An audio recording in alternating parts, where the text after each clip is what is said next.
Welcome, everybody, to the Security Guy and the CIA Spy Show podcast, where we are keeping you on top of what is new and ahead of what is next at all times on all things security, tech, and digital literacy. Knowing that when good people like you want to make sure that their money, their family, and their business is safe and secure from attackers, hackers, and thieves, or you just want to make sure your tech is running smoothly, my name is Robert Siciliano. I am the Security Guy, and along with my co-host Peter Warmka, who is a real and retired United States CIA spy, we will give you every single tool, tip, tactic, and skill that you need to fight the bad guy and keep your physical and digital life secure, worry less, and even make you happier. This podcast will help you breathe easier with less stress and a greater sense of well-being. So let's get at it. And welcome to the Security Guy and the CIA Spies podcast. I am Robert Siciliano, and this is Peter Warmka, joining you from Washington, D.C. I'm on the road, Robert. Been really busy. You're working today. Oh, yeah. My wife would say like every day, I need to slow down, but there's just so much to do. And fortunately, fortunately or unfortunately, I mean, in our realm of security, there's a lot of things that need to be done. And that's why there's a lot of things that we can do, a lot of demand, a lot of things that I think will continue to grow. I mean, I've been traveling a lot, and I just had a reflection today is when COVID first came, a lot of these in-person presentations were just like impossible, right? We went virtual, and be honest with you, I hated virtual. I hated it, but long story short, now as we're coming out of it, I'm doing a lot of in-person events, but I'm combining these with virtual that it would have been impossible before. Just to give you an example, last week I spoke before a group, ISC Squared. It was a virtual presentation, and I had 1,600 people in the session. It was just phenomenal. This how this is really, really growing. So that's a great satisfaction knowing that we're able to reach a larger audience through this virtual world, just like this podcast. Yeah, no question. The meetings in person are slowly coming back. And people definitely want in-person meetings, but then there's a segment of the population that still wants online. And you're right, it does open up the amount of people that can consume our content, much greater bandwidth, which is really a good thing. Yes. Yeah. How are you doing? Business is nuts. Business is good, and like you said, look at if all security issues would go away, I would find something else to do, but as long as there's bad guys are essentially good for business, as they say, right? There are, and there's a lot of things that have been happening in the news lately that we've been looking at, right? Yeah, and we'll be talking about those things right now. So first, Peter, I was doing some searches in my feeds, and I found this article via dark reading. Can you see my screen right now, Peter? I can, and I do recognize. Yeah, the article is titled "How Attackers Hack Humans," inside their motivations, how they go about it, and what businesses can do about it, according to Counterintelligence Institute founder Peter Warmka. So I was pleasantly surprised when I came across this article. And it talks about how one of your employees is sitting quietly in the porch of a summer rental over Memorial Day weekend when the annoyingly familiar bloop of a text message interrupts the quiet. Text message goes on to say that, sorry to disrupt your well-deserved weekend, but we just became aware of an issue that could significantly delay processing your pay. Right. And that's an immediate concern to the recipient of that text. Read the text message from the head of the HR department. To address this, log into your new HR portal using the following link, utilizing your credentials. Well, I think we know where this one's going to go, Peter. Yeah, what happens is that so many people think that they're going to get, if they do get approached by a human hacker, it's going to come in the form of an email, right? We hear about typical phishing being that a malicious link to be clicked on or that malicious attachment to be open. And that's sort of old school. I mean, it still happens a lot, of course, but now so many of these things are coming in other shapes and forms. There's other ways that threat actors and human hackers can communicate, reach out to us. And it's not only email. As we spoke on previous occasions, it can be through social media platforms. In this particular case, it's through our phone. It's a text message. A text message can also carry that link or an attachment. And it can become even more damaging in a sense that more people will likely fall for it. People will notice it. They typically have their phone set to notifications, more so than when they receive an email. They will receive a notification when the text message comes in, and they'll take a look at it right away and decide whether or not to give it importance. In this particular case, it is payroll. Now, who's not going to be concerned about payroll? I mean, for some people, getting paid is everything when it comes to showing up for their jobs. So that gets their attention, and they're going to immediately trust that it's coming from who they say it is because it's signed by the head of HR. So, Yes. you know what I mean? So they fall for it easily. And the personal devices, your PDA, right? Your mobile phone, your smartphone is as personal as it gets. And so when someone is posing as somebody from corporate, it's likely that they have your phone number, like it's not random. It's on purpose. It's that they have you in their database, and that you're more likely to respond to it. And the reality of it is that that scammer in this case, they either they did in fact get access to the corporate database and got all the employees' information, or they just did a search on the company website and saw you right there as one of the company officers, and were able to just do some quick intelligence searches and found you and found your phone number and contacted you. And by doing some basic due diligence, basic research, they have everything that they need in order to scam you. Yeah, it's very, very easy. I mean, it's kind of funny that our phone numbers have become our identifier, almost like our social security numbers, right? We typically have the same phone number forever. So the fact that I mean, be honest with you, I think I've had my phone, I don't want to see how long I've had my phone, for a long, long, long time. But given the fact that we have our phone numbers for so long period of time, it's likely that doing some basic searches, that telephone number somewhere is going to show up. It's not that hard to find. I've written articles titled "Your Mobile Phone Number is the New Social Security Number." So look at the moral of this is that every single time the phone rings, an email comes in, or you get a text message, don't just automatically reply or do what they say. It's important that you recognize risk on a minute-by-minute basis, especially when it comes to inbound, incoming communications, and don't just automatically trust. This is a cultural change. This is hard because we have not been brought up, typically within our society in America. We talked about other cultures are a little bit different, but in the United States, we are not brought up to question. I mean, we believe things that people tell us. Right. Yeah. So we have to change that culture in that regard, because otherwise people are falling by the thousands and thousands because of these scams are so easy to put together, and people every day. And we're going to see, this article you're bringing up right now is another level, but it's the same kind of concept. Yeah. Bank robbers in the Middle East reportedly cloned someone's voice to assist with a $35 million heist, says Gizmodo. So it goes on to say that criminals appear to have stolen some $35 million from a UAE bank with the help of artificial intelligence enhanced voice simulation. The deep faked vocals were used to fool a bank employee into thinking he was handing over the cash on behalf of a legitimate business transaction associated with the bank.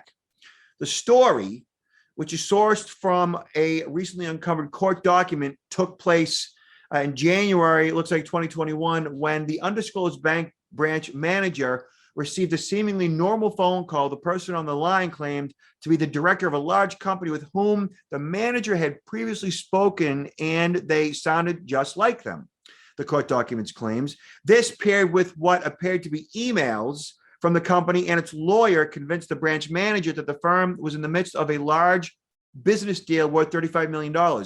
He subsequently followed the caller's orders and began initiating a number of large money transfers from the company to new accounts. Unfortunately, it all turned out to be a sophisticated scam.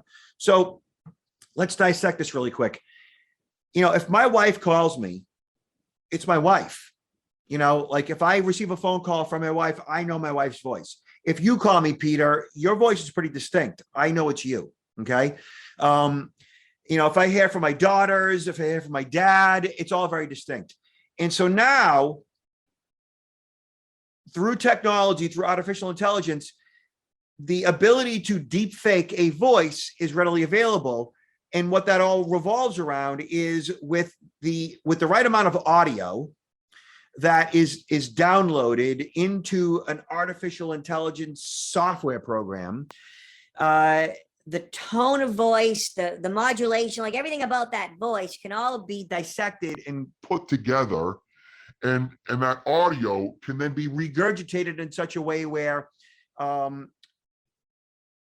the actual voice, the footprint, the biometric of that voice can be put together in such a way where it sounds exactly like that, or it essentially is that person, right? That's right. And what makes this even more dangerous, we've spoken previously about call spoofing, where you're able to spoof the caller ID number, where if you pick up that phone, the hacker could actually place the call and utilize the telephone number of your boss, right? So you see the caller ID, your boss's cell phone, let's say, and then with this technology, you actually hear his or her voice, which even makes it more, convincing to you that that definitely is the boss. One way around that today would be, for example, we were on a Zoom, right?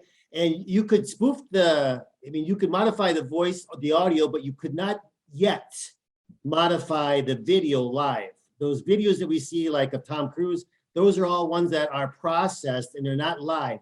Pre-recorded. They're recorded and manipulated, but the voice, the audio can be done live, and that is truly very dangerous. And we're going to hear more about that going forward, for sure. Especially with the $35 million heist. You're going to see this every day now. Yeah. It's just a matter of time. And then coupled with the fact that the banker received an email claiming to be the client and the client's lawyer. So the banker had multiple forms of what would be considered authentication or verification that this was a legitimate transaction, and then just went ahead and proceeded as instructed. And you really can't blame the banker for doing what they did, because it sounds to me like they did what was essentially protocol. Now, they verified and authenticated through email, through the phone, but what they didn't do, as you said, was through video. This got to be additional layers of authentication and verification that are going to be required in the future, and utilizing platforms like Zoom and others, I think probably will be one of those requirements. Right, but there's also, especially when it comes to like these money transfers, we might have to set up, I would think some financial institutions should really be seriously thinking about authentication procedures that might include having authentication codes between them and their respective clients. And we've done this in the intelligence world for a long time, where we use authentication codes to verify, that this individual is truly, or that the message is authentic versus someone else that's trying to penetrate the communications and change something. So it's not a new procedure, but I think the business world is going to have to adopt this type of authentication going forward. If not, it's going to be very difficult. And this is one of those stories that I think that you and I will be telling over and over again until the next time that it happens. We'll be telling the next story, because businesses really do need to realize that this is going to happen to them in the very near future. Mm-hmm. Okay. Mm-hmm. So now here, Doc Reading talks in regards to U.S. water and wastewater facilities. Water is incoming, wastewater is outgoing, right? Targeted in cyberattacks, feds warn. So CISA, FBI, and NSA issue advisories and defense practices to help these utilities thwart ongoing threats targeting IT and OT networks. So CISA and FBI teamed up to discuss these campaigns, hacking campaigns.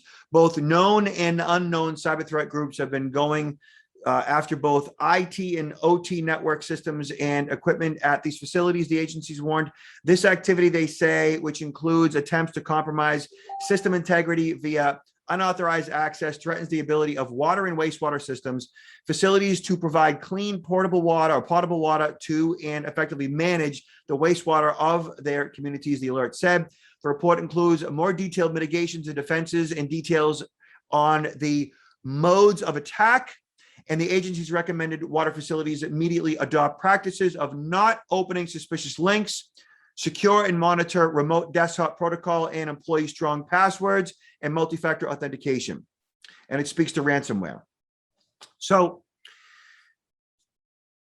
we've discussed this in the past. We know that this critical infrastructures are under attack. We know that the motivation ultimately is for the bad guy to get paid, and that generally is via, ransomware. Okay, the employees click a link, they log in, they provide credentials, they do something that infects their system, which ultimately means that that system is under the control of the criminal.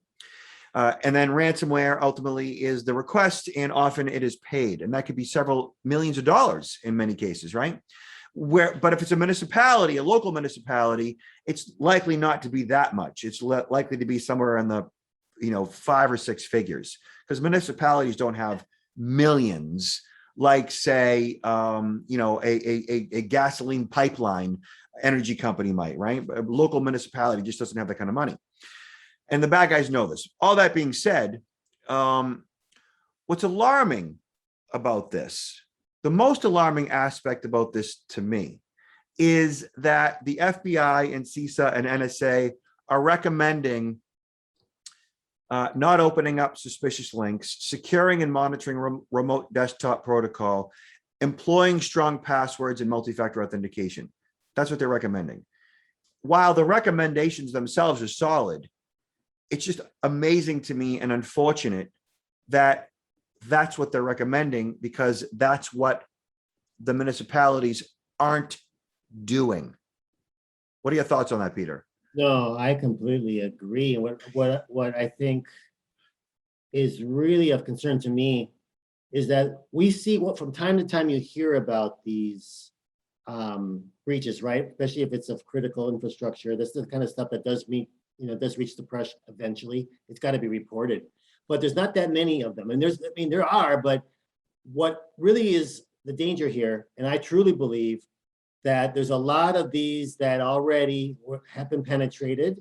They have already placed malware. It's sort of like waiting for a time in the future, because there's 2 levels of this. One is pure criminal for ransomware, some other financial extortion.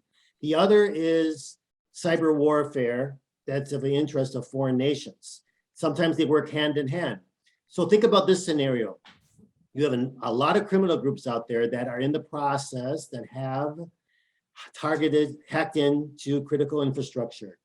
Some of them have been allowed and go and conduct ransomware. Other ones are just leaving the stuff on the shelf for a later date for their use, or later date for the state actor that's maybe aware of what they're doing, because sometimes they work hand in hand. So the fact that we haven't heard more about this doesn't mean that there are a number of these on the shelf ready to happen when the time is right. So I think more organizations need to really look carefully and do scans about what malware might be on their systems right now that has been there for a while, that's in place. Because these things, there's a lot more out there than what we're hearing about as far as the danger and the risk that's out there. It is going to get worse before it gets better. And, for the consumer, right, knowing that your critical infrastructures are under attack, water in this case, whether it's incoming or outgoing, right, means that there is a likelihood that in the near future, you may not have clean running water. Now, it might not be, it could only be for a day, it could be for a week, it could be for a month, right? So then the question becomes, how much water do you have available to you right now, stored? How much clean water do you have stored, say, in your apartment, in your single family, in your basement, in your garage? Do you have a gallon? Do you have 6 gallons? Do you have any at all? I always have at least 60 to 75 gallons going at a time that I make an effort to rotate. You can get a 55-gallon drum for under $100 that is food grade. And then you can get a pump for it. You can get various, I think it's iodine pills to keep the water clean, or to clean water. I could be wrong about that, but I think I'm right. You have a number of different options. There's what's called the life straw for under $20 that You can drink dirty water with a life straw. It filters it out as you're drinking it. I think that just people need to think in regards to being a bit more self-sufficient than they have been in the past, because if the grid goes down for any period of time, that means you're not going to have any, food available at the grocery store because it's all going to spoil. If the grocery store doesn't have electricity, they're essentially shutting down if they don't have refrigeration or cooling, right? And if the municipality doesn't have the ability to clean water, you may not have clean or even running water for that matter, because the pumps won't run. So, besides all of the security that's required through the municipality to make sure that this doesn't happen, we as consumers need to have our own contingency plans in place so that we're prepared should the lights go out or the water, stop flowing. I've lived in a number of third world countries and traveled to others as well, where it's very common to have to plan around a lack of water, a lack of electricity, and dealing with power outages. And I dealt in one particular country, power outages for over a 3-year period. You learn to adapt. But here in the United States, we've been very fortunate that we haven't had to worry about these type of things generally, unless there's a storm that goes through. And then typically we get our power restored within a few hours and maybe a couple of days. But if we end up being subject to potentially an attack on our critical infrastructure, that could be for days or weeks or even months. And your comments, your recommendations about, we need to be thinking about that. We need to store up some of the commodities that we rely upon and not think that we can readily get them. It's really prudent advice. We're just too dang comfortable is what it boils down to. Yeah. All right. So right here, you should see the Register talks about U.S. government claims ransomware earned $590 million in the first half of 2021 alone, mostly in Bitcoin. Says the financial trend analysis report by the agency, and reflects transactions identified in financial institutions, SARs, FinCEN's analysis of visible blockchain activity yielded $5.2 billion figure. So there were, I guess, 635 suspicious activity reports, of which 458 described transactions reported between January 1st and June of 2021. So yeah, that just kind of backs up everything that we've both said, Peter. Like there's a lot on the shelf. There's a lot of breaches that have already occurred where the entity may not even know it yet. And it's just a matter of time until the attack is recognized and realized, or at least executed. And that's when the ransomware will be requested. And so all that being said, all of these municipalities, these government agencies, corporations really need to do some vulnerability scans on their networks to determine what their current vulnerabilities might be, what intrusions may have already occurred internally, where there might be existing malicious software that they may need to eradicate before it matures. So this problem is going to keep getting worse before it gets better. I think it's much worse than this. To me, I think this number is not. I mean, it's much lower than I think of the reality. Yeah. Of course, there's going to be when the government gets hit, whether it's a state or federal or municipality, they're going to report that for the most part. Private sector, there are certain rules in place. We talked about this before. When they have to report it, there's a significant lag time when investigations take place. Could be years before they actually report something. And then there's a lot of small to medium-sized companies that are not reporting that they've been victimized by ransomware. They've ended up paying it because they just don't trust that the government's going to really be able to do anything, even if the government says don't pay. Well, they got their hands tied. What are they going to do? So they end up paying it for the most part and not reporting it. So I think that this 590 million is low, unfortunately very low compared to reality. Yeah. All right. And so the last story we have today, Peter, this one is just messed up. Riders held up phones as woman was raped on SEPTA train in Philly, police say. No calls were made to 911, said the police chief. People need to watch out for other riders. Now, I've been following this story, and the initial story came out, and then there was some information that came out shortly afterwards that it was refuted that people weren't actually taking videos via this particular assault. And then it came out again that, well, in fact, that they were taking videos of the assault. And so the entire story in and of itself is just awful. What's awful about it is that we are such a voyeuristic society. That's one part of it. The other side of it is that, the fact that the possibility that no one stepped in is the worst part of it all, right?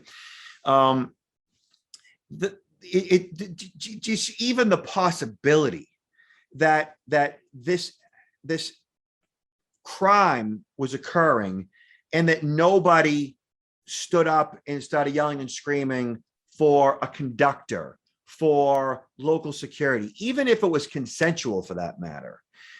Somebody should have stepped in and said something. The Department of Homeland Security says, if you see something, say something, right? And I agree with that. I am one of those people that when I'm in my vehicle and I'm going down the highway and I see somebody pulled over on the side of the road disabled, or I see debris in the road, I see something that is a potential hazard, I am immediately picking up the phone, calling 911, getting the local state police or local police on the phone and reporting whatever it is that I see. And if I am the 10th person that calling in regards to whatever that might be, I'm fine with that, because I know that I might be the only person making that phone call. I always make that phone call, because if let's just say there's something in the road and like a motorcyclist is coming down the road and may not see it, or a car hits it, it goes up in the air and it takes that motorcyclist's head off. Like I would feel responsible if I didn't make a phone call, and I think that we have become a society that doesn't take responsibility for much of anything. Too many people don't take responsibility for much of anything. And you and I discussed this earlier, and we really need to be looking out for each other in so many more ways than we currently are. Yeah, I mean, I look at this and I'm thinking, if that was your mother, if that was your wife, sister or daughter, or your daughter, would you want somebody to go in there and try to protect them if you weren't able to? Would you want somebody to step in? Of course you would. So that, and that person that's raped could be a member of your family. We just can't assume that, well, I'm not going to get involved. Somebody else will take care of it. Somebody else will intervene. I mean, we have to be much more engaged. And I think sometimes with this era of social media and everything else, we sort of like distance ourselves from humanity. I mean, things become a little bit more, I don't know, we're more standoffish, I think. Yeah. It's very unfortunate. Yeah. As you mentioned, it's a sign of times. It's a sign of times, and it is unfortunate. And I think that, anyone who is watching or listening to this podcast, our audience are people who are proactive. We put systems in place. We recognize risk.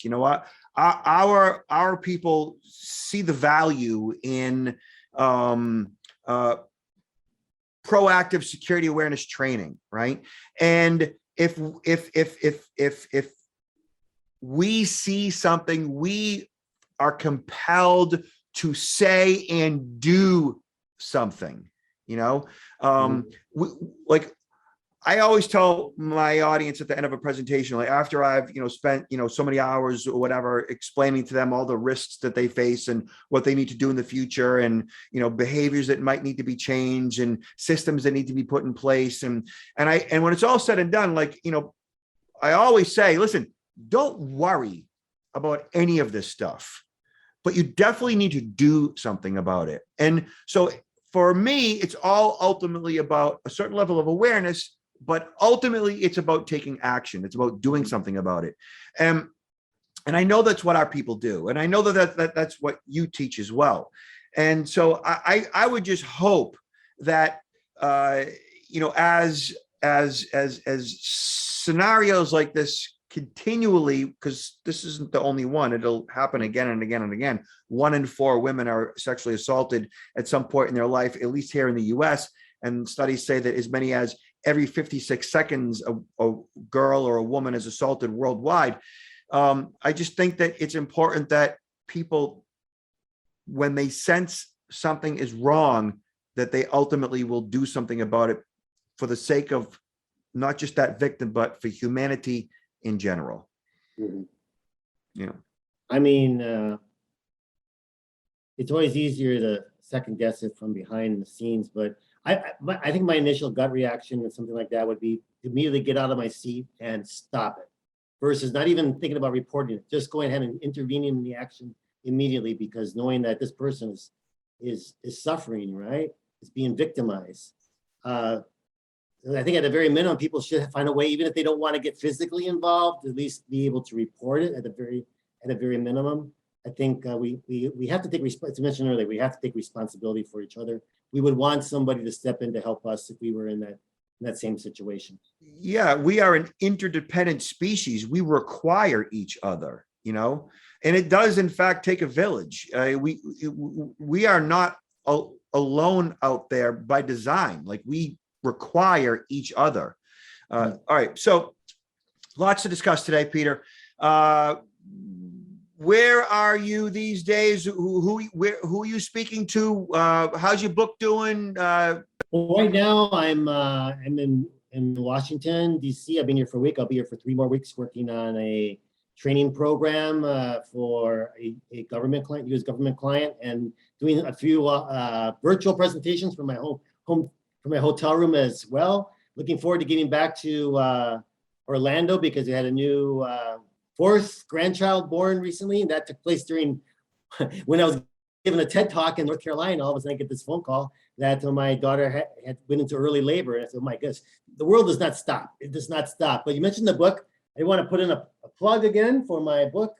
If you haven't got it, please do consider it on Amazon. If you read it and you like it, please put up a review, because I'm thinking about coming out with my 2nd book next year. But if I don't get a little bit of a nudge, a little bit of a push by people that give me some feedback on this one, I don't know. So please, I would appreciate your feedback regarding the book. Yeah, check them out on Amazon.